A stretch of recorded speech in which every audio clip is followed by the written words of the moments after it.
오늘도 인간의 손으로 만든 다른 우상들처럼 가만히 계시지 않고 살아계셔서 임재하시고 존재하시는 모든 곳에 말씀하시는 하나님, 오늘도 우리가 이 말씀을 통해서 하나님이 원하시는 뜻을 이룰 수 있다고 확신합니다. 사람은 정말로 떡으로만 사는 존재가 아니라 하나님의 입에서 나오는 모든 말씀으로 사는 영적인 존재라는 것을 믿습니다. 우리의 영적인 빈곤함과 궁핍한 가운데 세상의 어떤 것으로도 채울 수 없는 바로 이곳에 하나님의 말씀의 영광으로 채워주시옵소서. 진리로 우리를 먹여주시옵소서. 그래서 우리가 그 하나님의 은혜로 말미암아 참된 만족과 참된 기쁨과 참된 평안을 오늘날 지금 이 시간에도 경험할 수 있게 하여 주옵소서.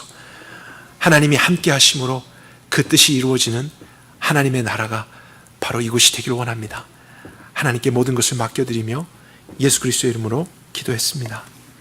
아멘. 오늘 본문이 14장 22절 33절까지만요. 우리 잠깐 마가복음 6장 52절을 가보도록 할까요? 그리고 다시 원래 본문으로 돌아올 것입니다. 마가복음 6장 52절, 우리에게 잘 알려지고 익숙한 본문이기 때문에 제가 또 한번 이런 내용들을 준비하고 설교하는 것이 어렵다는 것을 경험했습니다. 그냥 머릿속에 이미 지식이 있어서 더 생각하려고 하지 않고 그 지식이 말씀의 깊이를 제한하고 있기 때문에 오히려 더 온전하게 이해하는 데 많은 어려움이 있었는데, 그때 하나님이 보여주셨던 구절이 마가복음 6장 52절이었습니다. 오늘의 본문과 똑같은 내용을 담고 있는 마가복음의 내용인데요, 마지막에 보니까 이는 그 모든 사건 후에 저희가 그 떡 떼시던 일을 깨닫지 못하고 도리어 그 마음이 둔하여졌습니다라. 그래서 성경은 앞서서 있었던 오병이어의 사건과 제자들이 바다에서 풍랑을 만나고 베드로가 무리를 걸은 사건이 하나의 사건이라고 이야기를 해주고 있습니다. 이 사건 후에도 이전에 있었던 떡 떼시던 일들을 아직도 깨닫지 못했기 때문에 이러한 일들을 경험했던 것이다라고 연결짓고 있는 것이죠. 그래서 누가복음을 제외한 모든 복음서는 이 두 가지의 사건을 하나의 에피소드로 기록하고 있습니다. 요한복음 같은 경우는 오히려 오병이어 사건 가운데 샌드위치 같은 사건으로 제자들이 바다 위에서 풍랑을 만난 것, 베드로가 물 위에서 걸은 사건이 기록되어 있습니다. 그렇게 본다면 한 사건은 떡을 많게 만들어 주신 것이고 또 한 사건은 무리를 걷게 하신 것이다, 이렇게 나눠서 생각하는 것이 아니라 두 사건 안에 공통적으로 흐르고 있는 보편적인 메시지가 있는 것이죠. 그 영적인 교훈이 무엇일까? 계속해서 강조되고 있는 반복적인 메시지가 무엇일까? 이것을 우리가 발견하게 된다면 하나님께서 기록하신 목적대로 깨닫게 될 것이라 생각합니다. 우리가 이런 관점을 염두에 두고 오늘 본문 마태복음 14장으로 다시 돌아오겠습니다. 22절입니다. 예수님께서 즉시 그의 제자들을 재촉하셔서 무리들을 흩으시는 동안에 배를 타고 건너편으로 보내셨죠. 그리고 예수님은 기도하러 혼자 산에 올라가셨습니다. 근데 바로 앞구절이었던 21절을 보게 되면 오병이어 사건이죠. 그때 그 떡을 먹은 사람들이 여자와 아이 외에도 약 5천 명 정도, 그러니까 여자와 아이들까지 포함을 하면은 수만 명이 그런 기적을 경험했던 사건이었습니다. 그래서 21절만 보게 되면은 굉장히 좋은 일이죠. 놀라운 사건인데 22절로 오게 될 때 갑자기 분위기가 바뀌고 있다는 것을 알게 됩니다. 그 좋은 사건이 있었는데도 불구하고 예수님은 빨리 무리들을 흩어보내고 계시고 제자들은 재촉해서 바다 건너편으로 가도록 보내고 계시고 예수님은 혼자 산에 올라가셔서 기도를 하고 계신 이런 장면이죠. 성경에 지금 마태복음에는 없지만 21절과 22절 사이에 어떤 일이 분명히 있었던 것입니다. 근데 그것에 대해서 요한복음이 정보를 주고 있습니다. 6장에 보게 되면 그때 떡과 물고기를 먹고 배불렀던 사람들이 예수님께 열광했죠. 그분의 능력을 너무 좋아했습니다. 그래서 이분을 우리의 왕으로 삼자 하면서 억지로 그들의 리더로 삼으려고 했습니다. 근데 그때 그들이 가졌던 의도는 이분을 따라가면 항상 떡이 나올 것이다 하는 육적인 생각으로 그들의 삶을 만족시켜줄 그러한 목적을 가지고 예수님을 왕으로 삼으려고 했던 것이죠. 그랬기 때문에 예수님은 즉시 그 자리를 피하셨습니다. 그들이 바른 믿음을 갖지 않고 있었기 때문에 흩으셨습니다. 행여라도 제자들이 그 무리들에게 영향을 받을까 분리시키시고 그들은 배에 태워서 건너편으로 보내기까지 하셨습니다. 그리고 예수님은 혼자 산에 올라가셔서 기도를 하셨죠. 하나님이신 예수님이 직접 이 땅에 오셔서 진리를 말씀해 주시고 사역을 하셨음에도 불구하고 많은 사람들은 진리를 깨닫지 못했습니다. 그러나 예수님은 그들이 그 시점에서 바른 믿음을 갖지 못한다고 해서 무력으로 굴복시키시거나 그들을 버리시지 않았습니다. 오히려 잠시 떠나셔서 기도하셨죠. 그럼 우리가 그때 예수님이 산에 올라가셔서 무슨 기도를 하셨을까? 이렇게 생각할 수 있지 않겠습니까? 그렇다면 바로 방금 전에 이런 사건이 있었기 때문에 분명히 예수님은 바른 믿음을 깨닫지 못했던 무리들이나 제자들을 위해서 하나님 아버지 앞에 기도하셨을 것입니다. 그들이 정말 진리 가운데 나올 수 있도록, 그들이 온전한 믿음을 가지실 수 있도록 기도했을 것입니다. 그러니까 기도하셨다는 것은 그들을 포기하지 않으셨다는 것이죠. 그러니까 우리가 여기에서도 기도를 배우게 됩니다. 기도라는 것은 우리가 억지로 무엇을 할 수 없고 또 포기해서도 안 되는 상황 가운데서 할 수 있는 가장 위대한 것입니다. 우리에게도 마찬가지죠. 우리가 기도할 수밖에 없는 이유가 무엇입니까? 우리도 내가 아무리 노력한다고 해서 믿음이 노력한 만큼 생기는 것이 아닙니다. 진리 자체이신 예수님이 오셔서도 그렇게 되지 않았었는데 우리가 더 무슨 노력을 한다고 해서 믿음을 가질 수 있겠습니까? 또 우리 자신의 믿음도 안 될진데 우리 주변에 사랑하는 사람들의 믿음을 억지로 어떻게 만들어내겠습니까? 우리 자녀들의 믿음을 어떻게 강요해서 만들어낼 수 있겠어요? 혹시라도 그렇게 했다가는 더 부딪히고 갈등이 일어나는 것을 우리는 경험했을 것입니다. 그런데 그들이 지금 이 시점에서 믿음을 경험하지 못한다고 해서 포기할 수 있겠습니까? 믿지 않아도 된다 이렇게 이야기할 수 있을까요? 억지로 할 수도 없고 포기도 할 수 없는 이런 상황 가운데 우리가 할 수 있는 가장 위대한 일이 있다면 그것이 바로 기도인 것입니다. 하나님 아버지 앞에 잠시 그 상황에서 분리되어 나와서 믿음의 선물을 주시도록 요청하고 그분의 주권에 의탁하는 것, 이것이 사실 우리가 드려야 될 또 마땅한 기도죠. 우리의 믿음을 위해서 생각만 하는 게 아닙니다.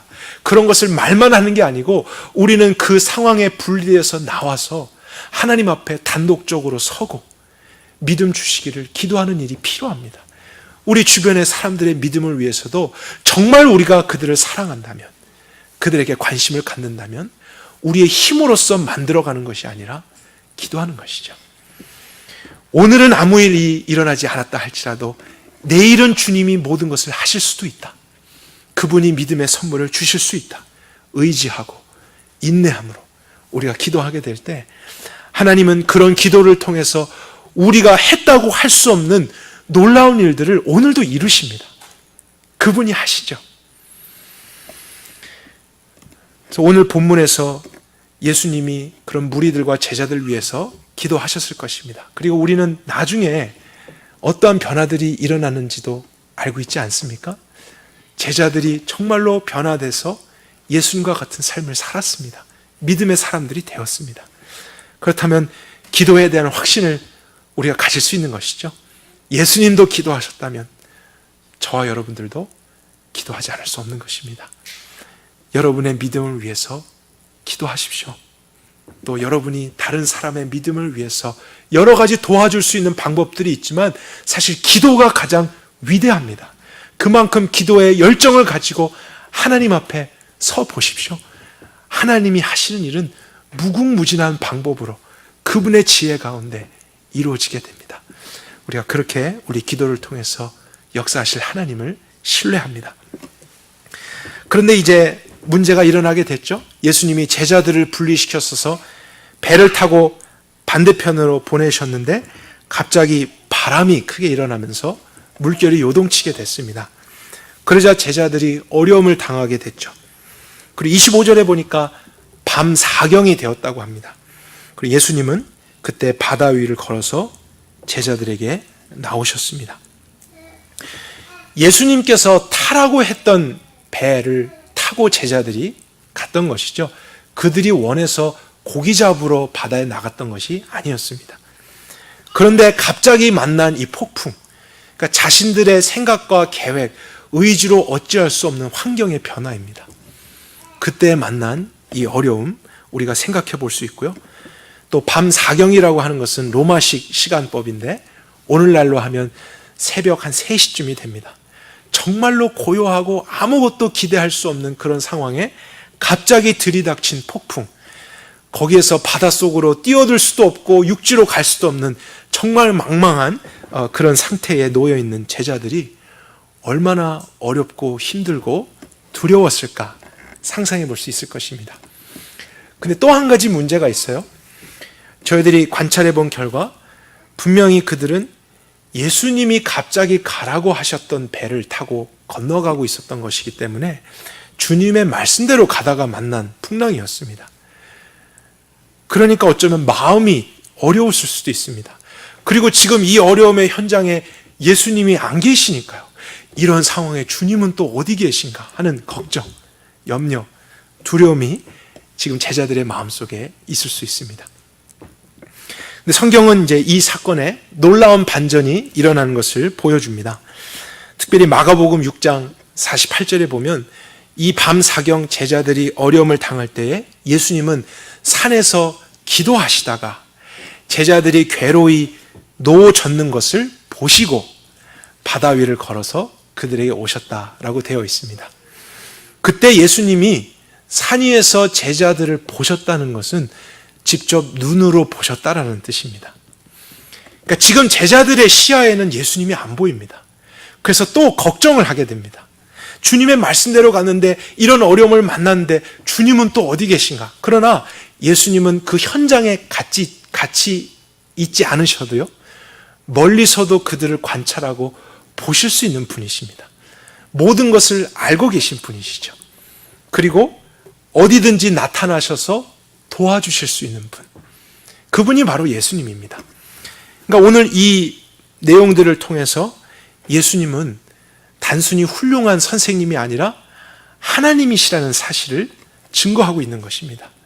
모든 것을 알고 계시고 그 자리에 있지 않아도 어디든지 함께 하실 수 있으며 도와주실 수 있는 능력이 있으신 분, all knowing, all powerful, all present, 이런 특성은 오직 하나님께만 속한 특성인 것이죠. 그리고 또 한 가지, 밤 4경에 예수님은 거친 폭풍과 파도가 여전히 몰아치고 있었지만 그 바다 위를 걸어서 오셨습니다. 하나님은 만물들을 만드셨을 때 그 만물이 움직일 수 있는 원칙들을 만드셨죠. 그래서 사람은 사실 물 위에 서면은 빠지게 되어 있습니다. 중력이라고 하는 원칙이 자연 안에 있기 때문이죠. 그런데 예수님은 그 바다 위를 사람이셨지만 걸어서 오실 정도로 자연의 법칙에 지배를 받지 않는, 종속되시지 않는 분이시라는 것을 보여주신 것입니다. 그분은 이러한 법칙을 만드신 분이기 때문이죠. 자연을 만드신 분, 중력을 만드신 분, 그래서 그 안에서 지배를 받고 그 안에서 갇혀 계신 분이 아니라 오히려 그 위에서 권위를 가지고 모든 만물을 지배하고 다스리실 수 있는 분, 그분이 바로 예수님이신 것입니다. 그래서 그 예수님이 하나님으로서 제자들에게 찾아오십니다. 근데 그때 제자들이 예수님 드디어 오셨군요 이렇게 기뻐했던 것이 아니라요, 오히려 반대의 반응을 보였었죠. 26절을 볼까요? 제자들이 바다 위로 걸어오시는 그분을 보고, 이때까지만 해도 예수님인지 몰랐습니다. 오히려 놀라서 유령이다, 귀신이다 이렇게 두려워하면서 소리쳤습니다. 왜냐하면 상식적으로 물 위를 걸어서 지금 나올 수 있는 존재는 사람일 수가 없다 이렇게 생각하기 때문이죠.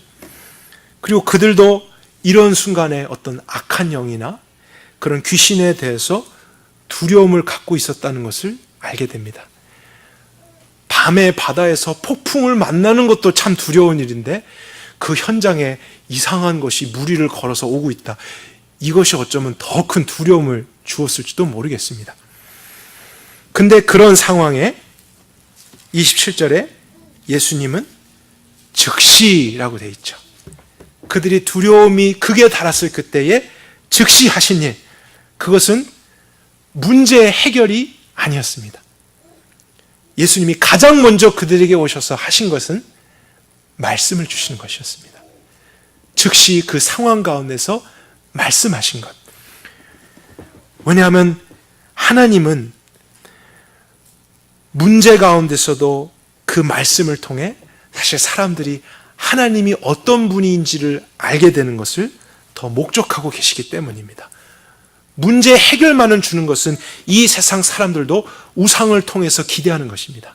그러나 하나님은 그런 우상과 같은 존재가 아니라 오히려 문제 가운데서도 하나님을 알게 되고 경험하게 됨으로써 문제 위에서 문제를 다스리게 되는 존재로 우리를 이끌어 가실 것입니다. 그때 안심하라, 두려워하지 말라 이런 말씀을 하셨죠. 그때 제자들이 무엇을 두려워하고 있었나? 우리가 크게 한 세 가지로 생각해 볼 수 있을 것입니다. 첫째는 폭풍과 거센 바람, 몰아치는 그런 상황을 두려워했겠죠. 걱정했을 것입니다. 그리고 아까 살펴봤듯이 악한 영이나 귀신의 존재에 대한 그런 두려움도 있었던 것으로 확인이 됐습니다. 마지막 세 번째가 어쩌면 가장 뿌리에 해당될 수 있는 것일 줄 모르겠습니다. 그것은 죽음에 대한 두려움이죠. 이런 상황 끝에 내가 빠져서 죽게 되면 어떡하나, 또 악한 영에 의해서 공격을 받거나 죽으면 어떡하나 하는 이런 죽음에 대한 두려움이 가장 깊은 곳에 있었을 것입니다. 근데 어떤 이유에서든지 예수님은 그들에게 말씀하시기를 두려워하지 말라, 그리고 주신 말씀이 나다, 내니 이렇게 말씀하셨는데, 이것이 영어로는 I am이라고 되어 있습니다. It is I am. 근데 원래 문법적으로 옳게 쓴다면요, It is me라고 해야 됩니다. 나다 이런 의미죠. 근데 예수님은 문법에 맞지 않게 It is I am, 나니 두려워하지 말라 이렇게 말씀하셨다는 거예요. 헬라어로는 에고 에이미 이렇게 하셨습니다. 근데 이 표현은 구약에서 하나님이 나는 스스로 있는 자다라고 사람들에게 알게 하실 때 사용하셨던 그 표현입니다. I am. 그러니까 예수님은 단순히 나야, 너희들의 주님, 예수, 그런 것을 말씀하시는 게 아니고 그 폭풍과 두려울 수밖에 없는 상황, 죽음의 공포가 몰아치는 가운데 오신 분이 바로 너를 구원할 수 있는 하나님이라는 것입니다. 나는 스스로 존재하는 자다. 모든 만물을 창조한 자가 아니냐. 너희들의 모든 것을 알고 또 문제를 해결해 줄 수 있는 참된 능력자, 유일하신 분, 그 하나님이 아니냐. 나니 I am, 두려워하지 말라, 염려하지 말라, 이런 말씀을 지금 제자들에게 주고 계신 것이죠. 저희들이 이 사건이 이전에 있었던 오병이어의 사건과 하나로 연결되는 사건이라는 것을 생각해 보았습니다. 그러면 두 사건에 공통된 주제가 있다라는 것을 생각해야 하겠죠. 오병이어 사건이나 오늘 바다에서 풍랑을 만난 사건, 그 두 가지 안에 흐르고 있는 공통적인 주제가 있다면 그것은 두려움입니다. 오병이어 때는 날이 저물어 가는데 먹을 것이 충분하지 않았습니다. 그래서 이 많은 사람들을 어떻게 먹일까 걱정하고 염려하고 두려워했었습니다. 예수님이 옆에 있는데도 그들은 여전히 두려워했었죠. 오늘 사건에서는 그들이 어찌할 수 없는 상황적인 변화입니다. 갑작스럽게 만난 환경의 변화, 그리고 그 풍랑 속에서 두려움을 경험하죠. 밤 사경에 갑자기 들이닥친 이러한 문제 때문에 걱정하고 염려할 수밖에 없는 것. 그래서 두 가지 모든 사건의 공통적인 주제는 인간의 두려움이고 걱정이고 염려입니다. 그러니까 우리 삶에도 다양한 종류의 두려움이 여러 사건들로 올 수 있다는 것을 생각하게 됩니다. 그것이 때로는 먹을 것일 수 있고 마실 것에 대한 필요일 수도 있고 생활에 대한 염려일 수도 있습니다. 또 도저히 저항할 수 없는 상황과 환경이 갑자기 변화되어서 경험하게 되는 두려움일 수도 있습니다. 때로는 예수님의 말씀대로 나아갔는데도 만나게 된 그런 어려움 때문에 우리는 염려하게 되고 두려워할 수도 있습니다. 근데 어떤 종류의 두려움과 염려와 걱정이든지 성경은 그 자체를 사실은 죄라고 이야기하고 있습니다. 왜냐하면 그것이 하나님과 분리되어져 나갔던 죄인들의 특성이기 때문에 그렇다는 것이죠. 우리는 하나님을 절대적으로 신뢰하며 그분 안에서만 살아가도록 지어진 존재였는데 우리의 죄는 하나님과 우리 사이를 분리시켰죠. 그래서 우리의 모든 삶은 내가 책임져야 됩니다. 내가 다 알아서 해야 되는 그러한 독립된 상태로 떨어진 것입니다. 그래서 우리는 무엇을 먹을까 마실까 두려워할 수밖에 없는 존재가 된 것입니다. 죄 때문입니다. 죽음에 대한 두려움, 죄 때문입니다. 모든 것의 뿌리가 바로 죄와 관련된 것이죠.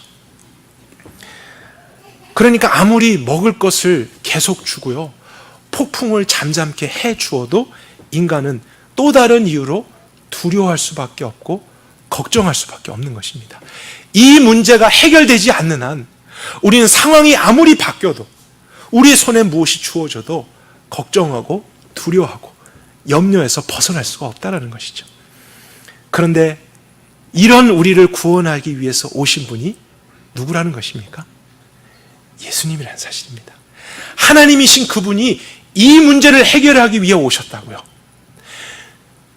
여러분에게 떡을 더 많이 주기 위해 오신 게 아니라요, 여러분이 만난 폭풍을 그냥 한번 잠잠케 해주기 위해 오신 분이 아니라는 사실입니다. 예수님이 궁극적으로 오신 목적은 우리의 삶의 모든 것을 아셔서 두려워할 수밖에 없는 우리를 두려움으로부터 건져주시고 걱정으로부터 건져주시고 염려하지 않는 인생이 되게 하시려고, 무엇입니까? 죄의 문제를 해결하기 위해서 오신 것입니다. 그것을 하실 수 있는 분은 하나님밖에 없습니다. 우리의 노력으로 안 된다고요. 아무리 노력해도 안 됩니다. 걱정을 떨쳐버리려고 해도, 두려워하지 않으려고 해도 안 됩니다. 우리의 정신적으로 아무리 수양을 하고 고양을 해도 안 되는 것입니다. 바로 밤 사경과 같은 그 칠흑 같은 어둠 속에 창조주이신 그분이 직접 오셔서 주실 수 있는 것이 바로 두려움으로부터의 구원인 것이죠. 죄를 이기는 삶, 예수님은 이것을 주시기 위해서 이 땅에 오신 구원자이십니다. 오늘도 저와 여러분의 삶 속에 예수님은 이것을 주길 원하시는 것입니다. 그러니까 우리가 예수님을 통해서 먹을 것과 마실 것이 풍족하고 폭풍이 없는 삶을 기대해서는 안 됩니다. 여러분, 우리는 이 세상이 떠나는 그날까지 결핍과 부족 가운데 계속 살아가게 될 것입니다. 또 인생의 폭풍은 한 번 지나면 또 다른 모습으로 다시 찾아오게 돼 있습니다. 이 세상에 사는 한 어쩔 수 없습니다. 그러나 어떤 문제를 만나도요, 어떤 상황 가운데서도 떡이 없든지 폭풍을 만났든지 낮이든지 밤이든지 두려워하지 않을 수 있는 구원이 있다면요, 우린 사실 그 하나만으로도 주님께 감사하며 그 신앙으로 이 세상을 살아갈 수 있는 것 아니겠습니까? 저는 정말 주님이 우리에게 이런 믿음을 오늘날 주시기를 원합니다. 어떠한 상황 중에서도 두려워하지 않는 구원, 걱정하지 않는 삶으로의 구원. 정말 생각만 해도 놀라운 것입니다. 근데 그때 갑자기 베드로가 예수님께 특별한 요청을 했죠. 28절을 볼까요? 주여, 만일 주시어든 저를 명하사 물리 주님께로 오라고 해주십시오. 그러니까 베드로는 정말 저분이 하나님이시라면 나 같은 인간이라 할지라도 그렇게 하실 수 있지 않겠는가 생각한 것입니다. 어떻게 보면 가장 올바르게 생각한 것이죠. 그분이 하나님의 모습으로 찾아오시지 않았습니까? 그럼 하나님이시라면 나도 또한 그렇게 될 수 있게 해주십시오. 그랬는데 예수님이 그 말씀에, 그 요청에 응답하셨어요. 그리고 나서 오라, come 말씀하셨죠. 그러자 베드로가 그 창조주의 말씀을 믿고 물 위에 발을 내디뎠는데 어떤 일이 일어났습니까? 물 위를 걷게 되었습니다. 그 말을 다시 생각해 보면 예수님처럼 된 것입니다. 이 순간만큼은 한 인간이었던 베드로도 예수님과 같이 됐습니다. 이것은 사람으로서 될 수 없었던 일이죠.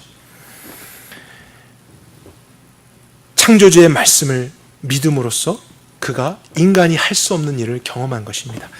근데 여기서 저는 이 사건의 핵심을 우리가 놓치지 않기를 바라요. 그래서 여러분들의 주의를 제가 잠깐 환기시킬 필요가 있습니다. 지금 베드로가 물 위를 걷는 사건은 너무나 극적이기 때문에 이 본문을 보다 보면은 베드로가 물 위를 걸었다, 이것만 남게 됩니다. 그리고 어떤 회의적인 사람들은 이제 질문도 합니다. 그러면 오늘날도 예수님을 잘 믿으면 물 위를 걸을 수 있습니까? 오늘날도 이런 기적이 나타납니까? 이런 질문을 하는 사람들이 있습니다. 제가 여러분들에게 한번 물어볼까요? 만약 어떤 사람들이 와서 그럼 오늘도 예수님을 잘 믿으면 나도 물 위를 걸을 수 있습니까? 이렇게 질문한다면 여러분은 뭐라고 답변하시겠습니까? 만약에 아니라고 그러면은 그럼 성경은 거짓말이네요? 이렇게 공격을 할 것이고요. 만약에 그렇다 그러면 그럼 지금 한번 보여주십시오. 이렇게 우리를 곤란하게 하려고 하는 사람들이 늘 있습니다. 어쩌면 우리도 그런 생각 가운데 회의적인 마음을 가지고 있을지도 모릅니다. 그러나 여러분, 그리스도인이라면 말씀에 대한 바른 이해가 꼭 필요합니다. 우리가 먼저 그 지식과 믿음을 소유해야 됩니다. 말씀을 읽을 때 문맥과 핵심을 놓치지 않아야 되는 이유가 바로 거기에 있습니다. 그러니까 오늘 본문에서 분명히 예수님이 베드로에게 물 위를 걸으라고 말씀하셨죠. 그리고 그런 일을 경험했습니다. 그러나 베드로가 물 위를 걸은 것은 보편적인 진리가 아닙니다. 그것은 모든 사람들에게 나타날 수 있는 일로 주님이 말씀하신 것이 아니라는 것이죠.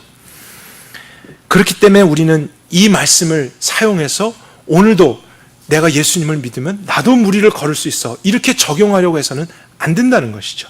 그 특정한 시간에 장소에서 특정한 인물에게만 말씀하신 고유한 사건이었습니다. 모든 사람들에게 일반화시킬 수가 없는 사건이죠. 마찬가지인 것은요, 만약에 구약 성경을 볼 때 여리고성을 정복하는 사건이 있잖아요.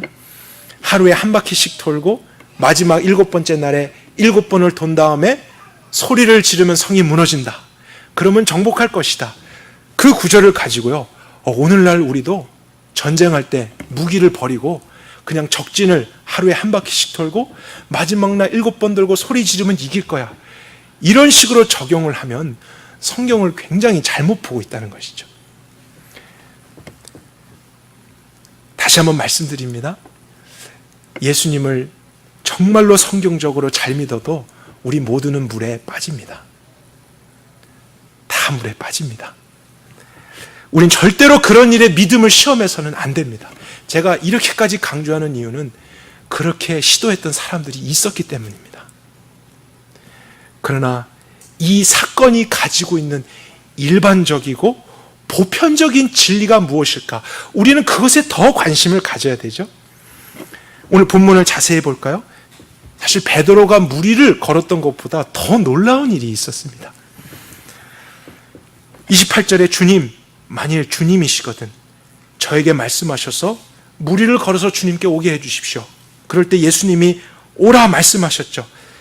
그때 베드로가 무리를 걸었는데 동시에 그에게 일어난 정말로 믿을 수 없는 놀라운 일은 무엇이냐면 베드로가 두려워하지 않았다는 것입니다. 지금 폭풍은 여전히 일어나고 있고 바람이 여전히 거세게 불고 있는 상황이었습니다. 환경이 바뀌지 않았습니다. 두려워할 수밖에 없는 그런 상황인데 이 순간만큼 베드로가 환경을 보지 않고 그에게 찾아오신 하나님을 보고 또 바람의 소리, 파도의 소리, 옆에 있었던 다른 제자들의 소리, 큰일 났다, 큰일 났다 이런 소리 말고 오라 했던 주님의 말씀을 듣게 되었을 때 그는 순종함으로 두려워하지 않았다는 것입니다. 걱정을 이기게 됐습니다. 그리고 죽음에 대한 염려를 이 순간은 하지 않았습니다. 근데 이것이 우리가 본문 안에서 발견해야 될 보편적인 진리라는 것이죠. 사실 무리를 걸은 것도 우리에게 놀라울 수 있는 일이지만 사람으로서 이런 상황에서 두려워하지 않았다. 이것도 우리에게는 참 놀라운 일입니다. 사람이라면 물에 빠지는 것이 당연하듯이 이런 상황에서 두려워하는 것이 당연합니다. 죄인들은 그런 습성과 그런 본질을 가지고 있습니다. 죽음에 대해서 염려하게 되고 걱정하게 됩니다.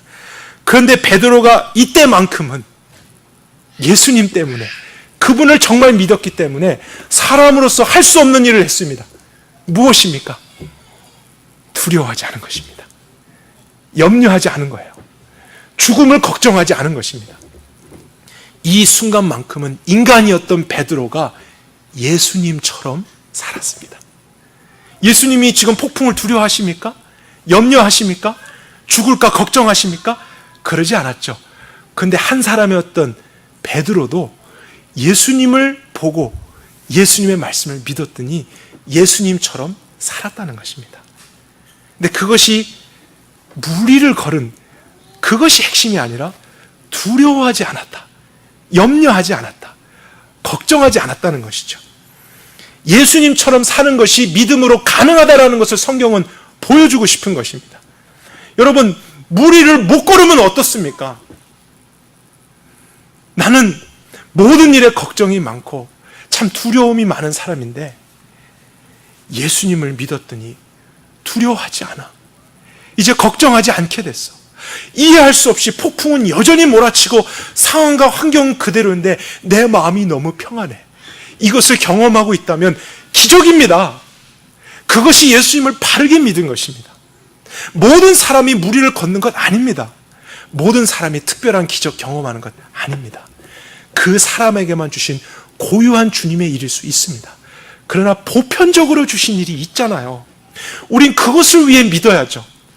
떡 나오기 위해서, 무리를 걷기 위해서, 또 다른 기적 때문이 아니라 내 삶에 환경적으로 찾아오는 두려움, 먹을 것, 마실 것, 생활에 대한 염려, 어찌할 수 없는 그런 환경 가운데 지배를 받으며 살 수밖에 없는, 또 죽음의 공포 속에서 살 수밖에 없는 한 사람의 인간인데 그 환경에서 내가 환경을 보지 않고 그 가운데 찾아오신 예수님만을 보는 것입니다.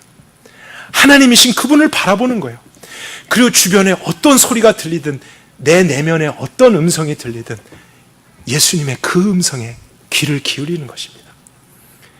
근데 그 순간 믿음이 작동하게 되면 저와 여러분이 어떻게 되느냐? 예수님처럼 살게 된다는 것입니다.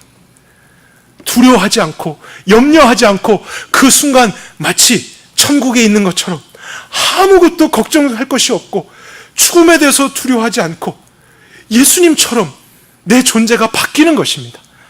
상황은 그대로고 문제는 그대로이지만 누가 바뀝니까? 내가 바뀌는 것이죠. 이것이 예수님이 우리에게 하고자 하는 놀라운 일입니다. 그것이 정말 우리에게 이루어져야 될 구원이라는 사실이에요. 저는 정말로 우리가 이러한 믿음을 소유하게 됐으면 좋겠습니다. 먼저 우리가 경험해야죠. 두려움을 이기는 믿음, 걱정하지 않는 믿음, 죽음을 염려하지 않는 그러한 사람들이 사실은 그리스도인 아니겠습니까? 그런데 이것은 우리에게 대단한 것처럼 보이지 않습니다. 아니면 우리는 여전히 불가능하다는 생각을 하고 있는지도 모릅니다. 예수님을 믿어도 두려워할 수밖에 없다, 걱정할 수밖에 없다라는 것을 믿고 있는지도 몰라요. 그러나 그것은 잘못된 믿음입니다. 성경이 우리에게 가르치는 바른 믿음은 무엇이냐면 예수님을 믿을 때 걱정하지 않게 되는 것입니다. 두려움을 이기게 되는 것입니다. 죽음을 염려하지 않는 것입니다. 그래서 죽음 이하에 있는 모든 문제로부터 해방돼서 그분과 함께 담대하게 살아갈 수 있는 것, 이것이 그리스도인입니다. 여러분이 이 믿음을 가지고 먼저 경험하신 후에 여러분 이 세상에 나가서 이 복음을 꼭 전해 주십시오.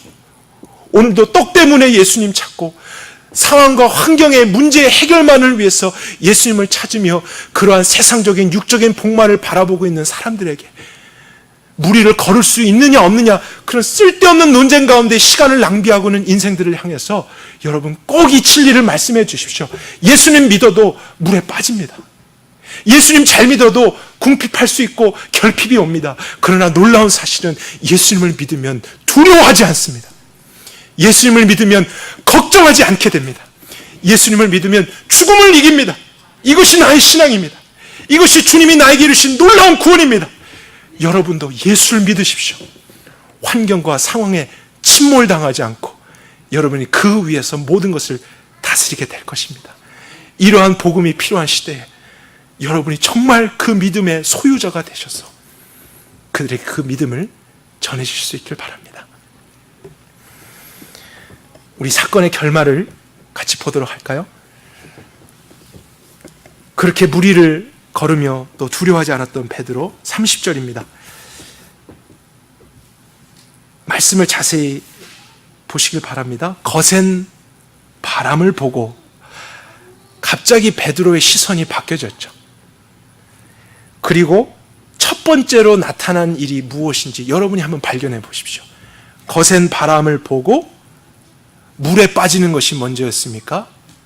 아니면 무서워하는 것이 먼저였습니까? 무서움이 제일 먼저 왔습니다. 지금 무서움, 두려움, 걱정에 대한 문제들이 이 본문의 핵심이라는 것을 알게 됩니다. 그래서 예수님께 살려달라고 소리치죠. 그러자 예수님이 또 즉시 손을 내밀어서 붙잡으시면서 믿음이 적은 자여 왜 의심했느냐, 그러면서 그를 건져주셨습니다. 그러니까 베드로가 갑자기 물에 빠진 이유가 무엇이었는가? 그것은 폭풍이 더 거세졌기 때문이 아니었습니다. 바람이 더 심해졌기 때문이 아니었어요. 환경과 상황을 다시 보는 순간 예수님의 말씀을 빌리면 왜 의심하느냐 그랬죠? 그 마음에 의심이 들어왔기 때문이었습니다. 그래서 두려움이 찾아오게 됐습니다. 절대로 상황 때문 아니었습니다. 문제 때문 아니었습니다. 마음의 변화가 일어났기 때문이었어요. 그러니까 여기서도 물에 빠진 것이 핵심이 아니죠. 예수님을 믿었던 사람이라 해도 계속해서 그분만을 바라보지 않고 그분의 말씀에만 귀를 기울이지 않을 때 의심이 마음속에 찾아올 수 있다는 것입니다. 그리고 의심하게 되는 순간 주님을 의심한다든지 이 두려움에서부터 건질 구원을 의심할 수도 있겠죠. 그런 순간 사실은 육체로 죄인으로 경험하게 될 일은 자연스럽게 다시 찾아오게 됩니다. 이것은 당연한 것이죠. 두려움을 느끼는 것, 염려하게 되는 것, 걱정하게 되는 것, 원래 그렇게 하는 것이 당연했었는데 베드로는 믿음으로 인간이 당연하게 경험하게 될 것을 하지 않았었다고요. 그 순간만큼은 예수님처럼 됐습니다. 그런데 의심으로 인해서 마음이 바뀌니까 원래 인간 베드로로 돌아왔습니다. 그러므로 우리에게 가장 중요한 것은 무엇일까요? 상황과 환경이 바뀌는 것이 아닙니다. 우리는 그럴 수 있는 능력도 없죠. 그러나 우리가 할 수 있는 것, 또 해야만 하는 것, 가장 중요한 것은 예수님을 계속 바라보는 것입니다. 예수님을 계속 믿는 것입니다. 의심이 들어오지 못하도록, 우리를 지배하지 못하도록 계속해서 주님을 신뢰하고 믿는 것입니다. 밤사경이라 할지라도 누구도 도울 수 없는 곳이지만 창조주이신 그분이 나에게 직접 오셔서 오라 말씀하신 것, 너를 구원한다. 이 모든 두려움에서, 죽음에서부터, 죄로부터 너를 내가 구원했고 너는 세상을 이길 믿음을 가졌노라 하셨을 때, 그것을 믿는 믿음으로 우리가 살게 되면 상황이 여전하고 문제가 있어도 우리는 예수님처럼 살게 됩니다. 그것은 두려워하지 않는 삶을 살게 된다는 것이죠. 걱정하지 않는 삶을 살게 됩니다. 신비한 삶입니다. 이 세상 사람들은 상상도 못하는 것입니다. 어떻게 두려워하지 않을 수 있어? 걱정하지 않을 수 있어? 그러나 여러분, 성경은 그리스도인의 가장 큰 특징 중 하나를 두려워하지 않는 것으로 이야기하고 있다는 거예요. 보여지는 어떤 신비한 현상이 우리의 추구해야 될 것이 아닙니다. 그리스도인이라면 가장 당연하게 일어나야 될 일, 항상 기뻐하는 것. 이것이 구원이라고요. 모든 일에 감사할 수 있는 것, 사람으로서는 안 되는 것입니다. 노력해도 안 됩니다. 감사해야지, 감사해야지, 또 감사해야지. 우리가 아무리 그렇게 한다고 해서 되는 것 아닙니다. 예수님이 하나님이시고 그분이 나를 위해서 죄의 모든 문제를 해결하셨고 영원한 생명을 주셨다는 것을 어떠한 상황 가운데서 믿으면 그 믿음을 통해서 우리는 감사할 수 있게 되는 것입니다. 예수님처럼 되는 거예요. 항상 기뻐하게 됩니다. 여전히 상황과 문제가 그대로 있어도, 그러나 그 상황에서 또다시 시선을 문제로, 상황을 보게 되고 사람들의 소리를 듣고 바람 소리를 듣게 되니까 어이구, 정신을 차리는 거죠. 정신을 차리면 안 되는데 이성적으로 다시 생각하는 것입니다. 상황을 보면서 다시 우리의 논리로 돌아가는 것이죠. 그리스도인들은 논리적으로 살면 안 되는 사람들입니다. 우리는 하나님의 말씀을 믿음으로 살아야 되는 존재인 줄 믿습니다. 우리는 이성적으로 사는 사람들은 아닙니다. 우리는 하나님을 신뢰하면서 살아가는 자들입니다. 순간적으로 예수님을 믿지 않고 의심했던 베드로가 물에 빠지게 됐죠. 그때 예수님이 뭐라고 말씀하셨는지도 같이 한번 보도록 할까요? 31절에 왜 그렇게 나를 못 믿느냐, 그렇게 화내지 않으시고 먼저는 즉시 손을 내밀어서 건져주셨습니다. 그리고 이 믿음이 없는 자여, 그렇게 하지 않고 예수님 뭐라고 하셨나요? 믿음이 적은 자여라고 하셨습니다. 참 중요한 표현입니다. 지금 베드로는 또 두려워하고 있습니다. 그런데도 예수님은 믿음이 없는 사람이라고 하지 않았어요. 또 두려움을 경험했지만 믿음이 적은 자였습니다. 왜냐하면 믿음이 충만했을 때는 두려워하지 않는 것을 정말로 경험했던 사람이었거든요. 근데 그것이 과거형이 되었다는 거예요. 또다시 환경을 현재적으로 보는 순간, 또다시 다른 세상의 소리와 내 생각의 소리에 귀를 기울이는 순간 우리의 믿음은 의심 가운데 정복을 당하면서 마치 믿음이 없는 사람처럼 두려워하기 시작한다는 것입니다. 근데 저는 이 말씀에 참 위로를 받았어요. 왜냐하면 제 자신을 봐도 나는 정말로 진실하게 예수님을 믿었는데 왜 또 두려워하지? 왜 또 염려하고 있지? 왜 또 이런 일에 걱정하고 있지? 하는 것을 보면서 제 믿음에 대해서 자책하고 정죄감을 느끼고 실망할 때가 있었는데 답을 얻었습니다. 그것은 예수님을 믿는다는 것이 계속적으로 그분만을 바라보는 것인데 나는 현재적으로 또다시 한눈을 판 것입니다. 여러분도 마찬가지라는 것이죠. 여러분들이 진실하게 예수님을 믿었다 할지라도 두려워할 수 있고 염려하게 될 수 있습니다. 여러분의 믿음이 가짜이기 때문이 아닙니다. 현재적으로 여러분이 다른 것을 또 보게 되면서 의심의 마음을 가졌기 때문입니다. 그래서 중요한 것은 우리의 믿음이 적어지지 않기 위해서 우리는 더욱더 무엇만 바라봐야겠습니까? 그 상황과 환경 가운데도 먼저 다가오신 창조주 하나님, 영원하신 분, 모든 것을 아시는 분, 모든 것을 하실 수 있는 분, 모든 만물 위에서 다스리시는 분, 나를 구원하실 수 있는 유일한 분, 그분만 바라봐야 됩니다. 그분의 말씀에만 귀를 기울이고 그것을 믿어야 되죠. 그 믿음에 우리는 완전한 구원을 오늘도 경험할 수 있는 것입니다. 오병이어 때도 마찬가지였습니다. 예수님은 그분의 생명의 떡을 받아 먹으라고 하셨죠. 근데 먹는다는 것은 한 번 먹고 끝이 나는 것이 아닙니다. 그때만큼은 정말 먹고 믿었는데 오늘 나는 왜 또 두려워하고 걱정하는가? 왜냐하면 오늘 먹어야 될 생명의 양식을 안 먹었기 때문입니다. 한 번 먹는 게 아닙니다. 그런 일이 찾아올 때마다 우리는 계속 먹어야 됩니다. 계속 예수님의 생명을 마시고 믿어야 됩니다. 예수님은 나의 모든 죄의 형벌을 사하시고 그분의 영원한 생명을 이미 주셨다. 나는 죽지 않는다. 죽음을 이긴 자다. 이것을 날마다 먹고 마시며 믿으려고 하는 자. 그 사람에겐 두려움을 이길 수 있는 삶이 실제가 되는 것이죠. 그래서 제가 오늘도 여러분에게 말씀드리고 싶은 것은 여러분 두려워하지 마십시오. 이런 메시지가 아니라는 것입니다. 염려하지 마세요. 걱정하지 마세요. 이렇게 아무리 말씀드려도 우리는 될 수 없습니다.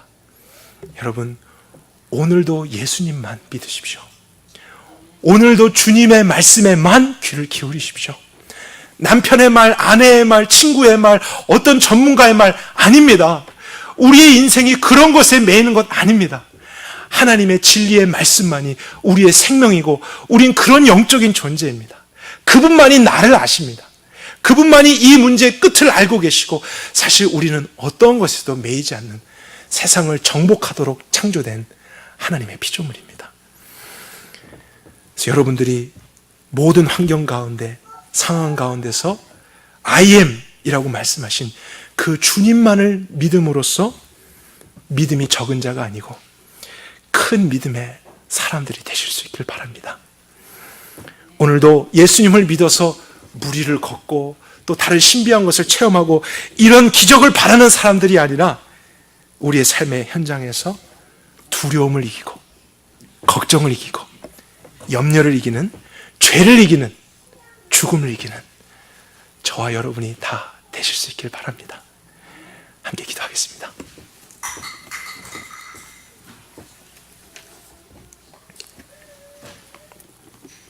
하나님, 어쩌면 우리 무리들 안에서는 오늘도 여러 가지 우리가 저항할 수 없는 상황과 환경 때문에 두려움을 느끼고 염려하게 되는 형제 자매들이 있을지도 모르겠습니다.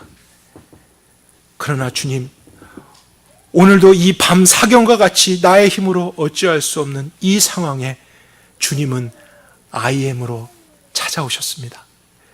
그리고 어떤 시급한 문제의 해결보다 즉시 우리에게 말씀을 주십니다.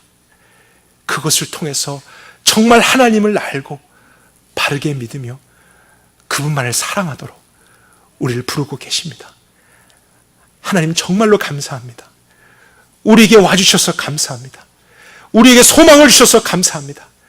그리고 우리가 예수님을 믿는 것은 떡을 많게 하기 위함도 아니라 또 더 이상 인생에 폭풍이 없는 삶을 살기 위해서가 아니라 어떠한 상황과 환경에 처하든지 예수 그리스도 때문에 더 이상 두려워하지 않고 걱정하지 않고 염려하지 않는 그러한 삶이 되기 위해서 우린 주님이 필요합니다.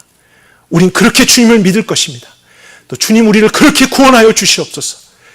그리고 그 구원의 믿음이 우리로 시작해서 우리 주변에 있는 사람들과 이 마지막 시대로까지 흘러갈 수 있도록 하나님이 계속 역사하여 주시옵소서. 오늘도 우리에게 생명의 말씀 주신 하나님께 감사드리며 예수 그리스도 이름으로 간절히 기도했습니다.